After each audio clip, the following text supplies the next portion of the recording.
Atlante, bonjour. Bonjour. C'est la dernière ligne droite. Nous y voici enfin, ou presque d'ailleurs. Ce mardi, c'est le déconfinement. Oui, bah oui, ça me fait rire. Pardon, hein, c'est le déconfinement ou la déconfiture, je ne sais pas.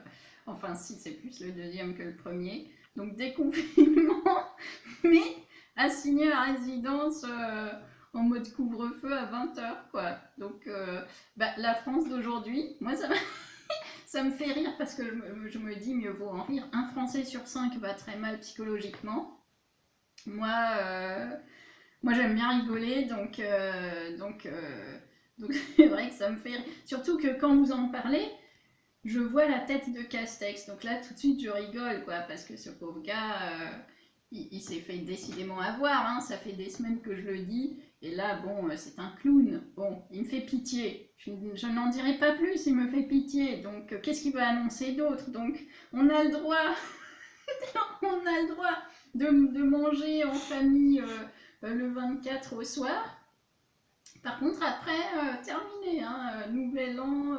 Bon, j'allais dire nouvel an, qu'est-ce qu'on s'en fiche, hein, en fait, parce que s'il y avait quelque chose à fêter, on dirait, bon, ah, dommage, mais il n'y a rien à fêter, hein, parce que ce qui se passe en France, c'est qu'il y a plein de gens qui ont perdu leur job, il y a plein de magasins fermés maintenant depuis des mois qui en plus se font braquer et piller, ce que vous n'entendez pas dans tous les journaux.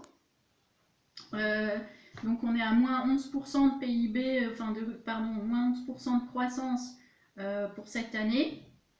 En plus, on est toujours en alerte terrorisme maximale. On n'en est pas sorti, on est toujours en alerte terrorisme maximale.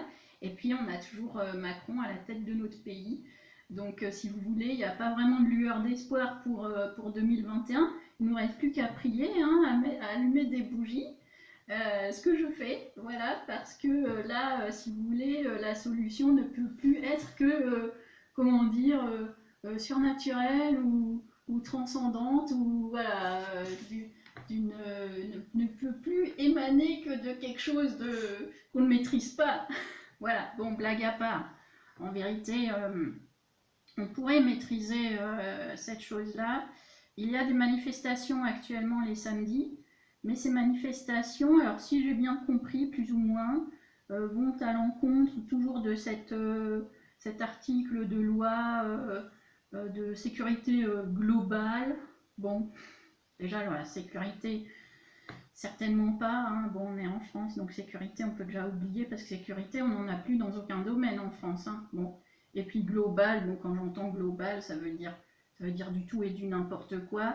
Et quand on dit tout et n'importe quoi, bah en fait, c'est un peu la définition du en même temps, hein, de en même temps qui veut dire rien d'autre que tout et son contraire, donc aussi tout et n'importe quoi. Donc voilà, donc effectivement, donc les gens manifestent contre ça, moi je veux bien, mais pendant qu'ils manifestent contre, soi-disant, ces histoires de contrôle d'identité au faciès ou je ne sais quoi qui auraient lieu, alors déjà mon œil, quoi, bon, ok, bon, si on veut, mais peut-être au niveau du timing, c'est intéressant, ces histoires de contrôle au faciès, parce que soi-disant contrôle au faciès. Le timing de parler de ça aujourd'hui, alors qu'en fait on est entré dans un état policier, pour moi l'urgence, ce serait de dénoncer l'état policier, c'est-à-dire de dénoncer le fait qu'un flic puisse vous coller 135 € d'amende parce que vous ne vous êtes pas auto-certifié votre paplard de sortie pour aller chercher le pain ou pour aller promener le chien. Je veux dire, c'est ça qu'il faut dénoncer à l'heure actuelle, c'est pas les histoires de contrôle aux faciès dans les banlieues. Donc là, une fois de plus, j'ai envie de dire, quand le sage montre la lune, le fou regarde le doigt, on est en plein dedans. On est en plein dedans. Donc pendant qu'on parle de ces conneries, et puis surtout qu'on est toujours dans la protection ici de quoi? De la racaille, hein, la racaille de banlieue, parce qu'il n'y a pas d'autre mot, en fait on est en train de capituler littéralement devant les banlieues. Moi, tous les soirs, j'entends des tirs de mortier, ici ou là, je les entends au loin, il n'y a pas un seul soir où je n'entends pas de tirs de mortier. Il n'y a pas d'intervention policière. Donc, ce qui est en train de se passer, c'est que, effectivement, La partition dont parlait Hollande est en train de se former littéralement, c'est-à-dire que effectivement l'État capitule devant les racailles qui veulent faire leur business, voilà, et en sachant très bien que de toute façon ces racailles ne s'intégreront plus dans notre société. Voilà. Donc eux, je pense qu'on en est à ce stade-là. Et donc Macron, quand il disait, il y a peut-être une lueur d'espoir, voilà, une petite lueur d'espoir, c'est que Macron a évoqué peut-être le fait qu'il ne pourrait pas se présenter. Alors, tout le monde d'ailleurs a relevé cette phrase, la seule phrase intéressante sur le flot de paroles, surtout de gauche qu'il a prononcé, parce que tout le monde a oublié que Macron a fait toute sa vie avant au Parti Socialiste. Donc les imbéciles qui disent encore que ce mec est de droite, quand on voit que toute l'économie est sous perfusion, même la gauchisterie traditionnelle, à savoir les gens qui bossent dans le domaine de la culture, tout le monde est sous perfusion dans ce pays. Donc on n'est plus du tout ni dans un état de droit, ni dans un état de droite, ni dans un état de liberté, ni dans un état libéral. On est dans l'horreur totalitaire de gauche dont Macron est le chef. Et sans problème. Donc par contre on disait qu'effectivement il a évoqué le fait qu'il pourrait plus que peut-être qu'en fait il pourrait plus se présenter. Alors ça veut dire deux choses. Soit ses commanditaires ne veulent plus de lui, et si les commanditaires ne veulent plus de lui, c'est peut-être parce qu'il s'apprête à faire quelque chose à l'encontre de ce que lui commandent ses commanditaires. Donc peut-être qu'il va tenter un truc qui va à l'encontre donc du mondialisme, je sais pas. Soit c'est qu'il n'a plus envie d'y aller, il a déjà d'autres missions qui l'attendent, sauver la planète par exemple, et dans ce cas, voilà, et dans ce cas, ça voudrait dire que le système mondialiste a déjà une personne de rechange, ce dont on ne doute plus. Donc voilà, c'est peut-être ça notre petite lueur d'espoir, c'est que effectivement on ne le subisse pas 5 ans de plus.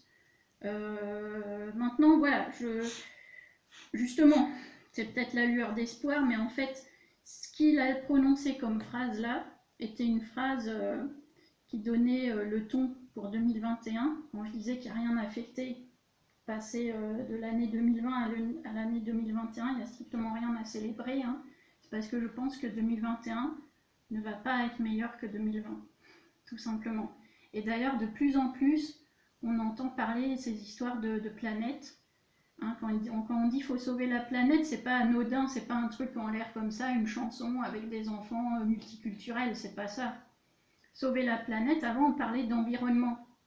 Je préserve mon environnement, c'est ce qu'on disait, c'est-à-dire je préserve ce qu'il y a autour de moi. Effectivement, j'essaye de pas trop abîmer mon environnement de vie. Là, on dit planète. Donc quand on dit planète, ça veut dire qu'on veut agir à l'échelle de la planète. Et quand on veut agir à l'échelle de la planète, c'est qu'on est mondialiste, et quand on est mondialiste, c'est qu'on est pour des solutions mondiales, et quand on est pour les solutions mondiales, c'est qu'on est pour un gouvernement mondial. Voilà. Donc effectivement, petit à petit, on y arrive. La crise Covid est en train de nous mener effectivement à la concrétisation de ce qu'on craignait tous depuis toujours, à travers les fictions. On s'est tous abreuvés de fiction, tant littéraire que filmographique, que séries, voilà, les séries d'anticipation et tout, nous annoncent en fait l'horreur que sont en train de nous préparer, toujours les mêmes, les Attali, et voilà. Il suffit d'écouter Attali, moi je l'écoute depuis 20 ans, plus de 20 ans je l'écoute, et je comprends pas que ce mec, il est en quelconque pouvoir en fait. Il suffirait de dire ce mec-là, sa parole ne vaut rien, il n'a aucune légitimité, et quelque part ça suffirait, comme je disais dans la dernière vidéo, les solutions ne sont pas si compliquées. La question c'est qu'il faut être sûr de soi, et il faut agir, parce que le mal ne peut triompher que lorsque l'inaction, que lorsque les gens de bien sont inactifs. Le mal ne peut triompher que lorsque les gens de bien sont inactifs. Voilà, c'est un philosophe anglais, Edmund Burke. Je finirai là-dessus.